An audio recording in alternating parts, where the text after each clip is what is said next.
প্রেমে বিচ্ছেদ হওয়ার পরে তোমার যদি মরে যেতে ইচ্ছে করে, তাহলে বাড়ির পাশে কোনো হসপিটালে গিয়ে দেখে এসো। মানুষ একদিন বাঁচার জন্য কতই না ছটফট করে। সামান্য অভাবে যদি তুমি দিশারা হয়ে যাও, তাহলে রাতের আধারে রাস্তার পাশে গিয়ে দেখো, তাদের পেটে নাই ভাত, তাদের মাথার উপরে নাই ছাদ, তারপরেও তারা কত সুখী। তুমি কালো চেহারা নিয়ে যদি নিজেকে খারাপ মনে করো, তাহলে অ্যাসিডে পুড়ে যাওয়া মানুষদের দিকে তাকাও। তারা এই অ্যাসিডে পোড়া শরীর নিয়েও সমাজে কি সুন্দরভাবে হাঁটে। তোমরা যারা ভাবতেছ ছেলে হলে ভালো হতো, মেয়ে হয়েও ভালো হতো, তাদেরকে একটা কথা বলতেছি, তোমরা তৃতীয় লিঙ্গের দিকে তাকাও। তারা পরিবার থেকে এবং সমাজ থেকে বিতাড়িত হওয়ার পরও তারা নিজেদের জীবন যুদ্ধে তারা কিভাবে এগিয়ে যেতে যাচ্ছে।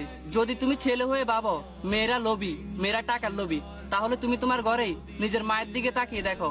তোমার বাবার এই অভাবের সংসারে তিনি কিভাবে না খেয়ে বেঁচে আছে, তারপরেও কখনো বড় লোক কাউকে বিয়ে করার চিন্তা করেনি। যদি তুমি পুরুষকে দেহলোভী এবং দোকাবাজ ভাবো, তাহলে তুমি তোমার বাবার দিকে তাকাও। তার ছোঁয়ায় শুধু ভালোবাসা, আদর আর স্নেহ ছাড়া কিছুই নাই। যদি কখনো তোমার মধ্যে অহংকার চলে আসে, তাহলে তুমি তোমার কবরস্থানে গিয়ে দেখো, তোমার থেকেও আর কত অহংকার মানুষ ওখানে শুয়ে আছে, তাদের কোনো খবরও নাই।